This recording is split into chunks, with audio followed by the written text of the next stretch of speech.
حضرت مولانا جلال الدین رومی رحمۃ اللہ تعالی علیہ فرماتے ہیں جو لوگ صبح اٹھتے ہی 3 کام کرتے ہیں اللہ تعالیٰ ان کی دعا قبول کرتا ہے، رد نہیں کرتا۔ جو شخص صبح اٹھتے ہی 3 کام کر لیتا ہے نا، اس شخص کی ہر ایک دعا قبول ہوتی ہے، رد نہیں کی جاتی۔ جوانوں، اگر تم بھی یہ چاہتے ہو کہ تمہاری ہر ایک دعا قبول ہو، اللہ کے حضور رد نہ کی جائے، اللہ کی بارگاہ میں رد نہ کی جائے، تو صبح اٹھتے ہی یہ 3 کام کر لینا۔ پوچھا گیا حضرت وہ 3 کام کون کون سے ہیں؟ فرمایا نمبر 1، اگر تم چاہتے ہو کہ تمہاری ہر ایک دعا قبول ہو، رد نہ کی جائے، تو صبح فجر کے وقت ہر حال میں فجر کی نماز با جماعت ادا کیا کرو۔ فجر کی نماز جب ساری کائنات سوئی ہوئی ہوتی ہے، چرند پرند سوئے ہوئے ہوتے ہیں، انسان بھی سوئے ہوئے ہوتے ہیں، یہ تو اللہ تعالیٰ جن کو توفیق دیتا ہے نماز پڑھنے، اللہ تعالیٰ جن کو پسند کرتا ہے وہی اٹھتے ہیں، اللہ کے حضور جھکتے ہیں۔ جب فجر کی اذان ہو جاتی ہے مسجد میں جایا کرو، نماز اور اقامت کے درمیان جو بھی دعا کرو گے اللہ تعالیٰ فوراً قبول کرے گا، رد نہیں کرے گا۔ نماز اور اقامت کے دوران جو بھی دعا کرو گے نا، اللہ تعالیٰ رد نہیں کرے گا، قبول کرے گا، کیونکہ اس وقت اللہ تعالیٰ بندے پر رحمت کی نگاہ سے دیکھتا ہے، کرم کی نگاہ سے دیکھتا ہے۔ ایک آواز دینے والا آواز دے رہا ہوتا ہے کوئی بخشش کا طلبگار، ہے کوئی توبہ کرنے والا، ہے کوئی روزی روٹی مانگنے والا، ہے کوئی رزق مانگنے والا، ہے کوئی شہرت مانگنے والا۔ اس سے بڑی بات کیا ہے؟ آواز دینے والا کہتا ہے آج ہے کوئی اللہ کا محبوب بننے والا، اللہ کا ولی بننے والا۔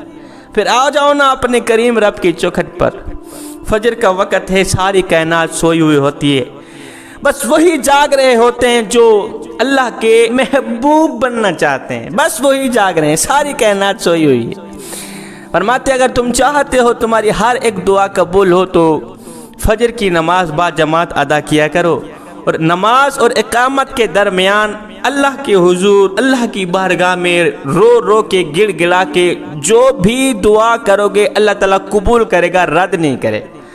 فرمایا نمبر 2، فجر کے وقت صبح اٹھتے ہی جو لوگ صدقہ کرتے ہیں، جو لوگ صدقہ دیتے ہیں، ان کی بھی ہر ایک دعا قبول ہوتی ہے، رد نہیں کی جاتی۔ جو لوگ اللہ کے نام پر، اللہ کی رضا کے لیے لوگوں میں صدقہ بانٹتے ہیں، صدقے کا نام آیا، مجھے ایک واقعہ یاد آ گیا۔ حضرت سیدنا موسیٰ علیہ السلام کوہ طور پر جا رہے تھے، جاتے جاتے آپ نے دیکھا ایک غریب شخص وہاں کھڑا تھا، رو رہا تھا۔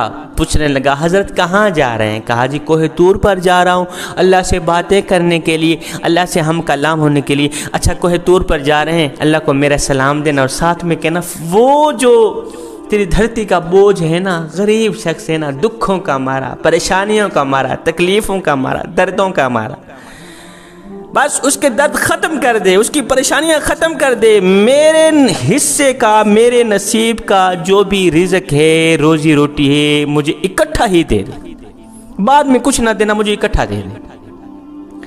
حضرت موسیٰ علیہ السلام نے فرمایا میاں تیرے نصیب کا، حصے کا جو بھی رزق ہوگا تجھے اکٹھا مل جائے گا، وہ تو ختم ہو جائے گا، بعد میں تیرے لیے رزق کے دروازے بند کر دیے جائیں گے، بعد میں کہاں سے آئے گی، کہاں سے کھائے گا؟ کہا وہ میں کام نبیل لوں گا، نپٹا لوں گا۔ موسیٰ علیہ السلام کوہ طور پر گئے، عرض کی میرے کریم رب تیرا ایک بندہ ہے، دکھوں کا مارا ہے، دردوں کا مارا ہے، تیری دھرتی کا بوجھ ہے، غریب ہی غریب ہے، وہ کہہ رہا ہے میرے نصیب کا جتنا بھی رزق ہے نا مجھے اکٹھا کر کے دے دو، بعد میں کچھ نہ دینا۔ میرے اللہ نے حضرت سیدنا موسیٰ علیہ السلام کی دعا قبول فرمائی۔ میرے اللہ نے اس کے نصیب کا جتنا بھی رزق تھا، دانا پانی تھا، گندم تھی، اناج تھی، جو کچھ بھی تھا، پیسہ تھا، دولت تھی، سب کچھ ایک ہی دن میں اسے عطا کر دیا۔ وہ ایک ہی دن میں مالا مال بن گیا، امیر بن گیا۔ موسیٰ علیہ السلام وہاں سے چلے گئے۔ کافی عرصہ بعد جب پھر سے حضرت سیدنا موسیٰ علیہ السلام کا اسی راستے سے گزر ہوا، آپ کے دل میں ایک تمنا تھی کہ اس شخص کو ملوں، دیکھوں تو صحیح کہ آج کل وہ کس حال میں ہے، وہ بیچارہ کہاں سے مانگ رہا ہوگا، کہاں سے لے رہا ہوگا، کہاں سے کھا رہا ہوگا، کیونکہ رزق کے دروازے تو اس کے لیے بند کر دیے گئے تھے۔ موسیٰ علیہ السلام نے اس کا نام پتہ پوچھتے ہی اس کے گھر چلا گیا، دیکھ کر حیران رہ گئے کہ وہاں دسترخوان لگے ہوئے ہیں، وہاں غریب لوگ کھا رہے ہیں، مسکین لوگ کھا رہے ہیں، یتیم کھا رہے ہیں، ضرورت مند آ رہے ہیں، ان کی ضرورتوں کو پورا کیا جا رہا ہے، پیاسے آ رہے ہیں، ان کو ٹھنڈا پانی پلایا جا رہا ہے، بھوک کے مارے آ رہے ہیں، کھانا کھا کے جا رہے ہیں۔ دیکھ کر حیران رہ گئے۔ اللہ کے نبی نے اس شخص کو بلایا، اور میاں تیرے نصیب کا جو رزق تھا وہ تو ختم ہو گیا تھا، یہ رزق کہاں سے آ رہا ہے؟ اس شخص نے کہا، حضرت یہ اللہ سے ہی پوچھ لینا، میں نے اللہ سے ایک سودا کیا، اللہ یہ میرے کریم رب سے ہی جا کے پوچھ لینا وہ کون سا سودا ہے۔ موسیٰ علیہ السلام کوہ طور پر گئے، مالک اس کے نصیب کا جتنا رزق تھا وہ تو اس کو مل گیا، اب اور رزق کہاں سے آ رہا ہے؟ تو نے خود ہی تو کہا تھا بعد میں اس کو رزق نہیں دیا جائے گا، رزق کے دروازے اس کے لیے بند کر دیے گئے۔ میرے اللہ نے فرمایا، موسیٰ بندہ بڑا ہی عقل مند تھا، بڑا ہی سمجھدار تھا، اس نے میرے ساتھ سودا کر لیا۔ اللہ اکبر۔ وہ سودا یہ تھا، موسیٰ جب میں نے اس کو رزق دیا، اس نے گھر جا کر دسترخوان لگا دیے، مسکینوں کو بلایا، غریبوں کو بلایا، آؤ کھاؤ۔ موسیٰ بڑا ہی سمجھدار نکلا، اس نے میری راہ پہ دینا شروع کر دیا، میں نے اسی کی راہ پہ دینا شروع کر دیا۔ اللہ اکبر۔ اس نے میری راہ پہ صدقہ دینا شروع کیا، میں نے اس کی راہ پہ دینا شروع کر دیا۔ حضرت سیدنا عمر فاروق رضی اللہ تعالیٰ عنہ نے عرض کی، اور میرے کریم رب مجھے رزق دینا بند کر دے، کافی ہو گیا ہے میرے پاس رزق۔ میرے اللہ نے فرمایا، اے میرے نبی اپنے عمر کو کہہ دو تو میری راہ پہ دینا بند کر دے، میں تیری راہ پہ دینا بند کر دوں۔ سبحان اللہ، تو میری راہ پہ دینا بند کر دے، غریبوں کو دینا بند کر دے، ضرورت مندوں کو دینا بند کر دے، میں تیری راہ پہ دینا بند کر دوں۔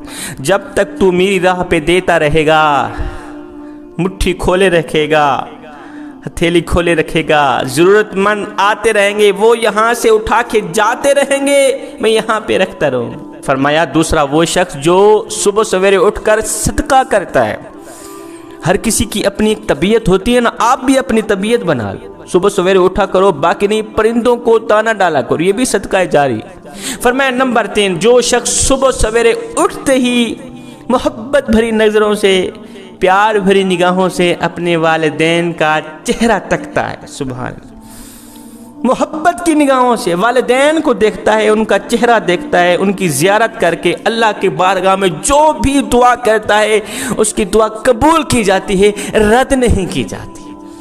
جوانوں، تم بھی اگر چاہتے ہو کہ تمہاری ہر ایک دعا قبول ہو، کوئی بھی دعا رد نہ کی جائے، تو یہ 3 کام صبح اٹھتے ہی ضرور کرنا اور ہر حال میں کرنا۔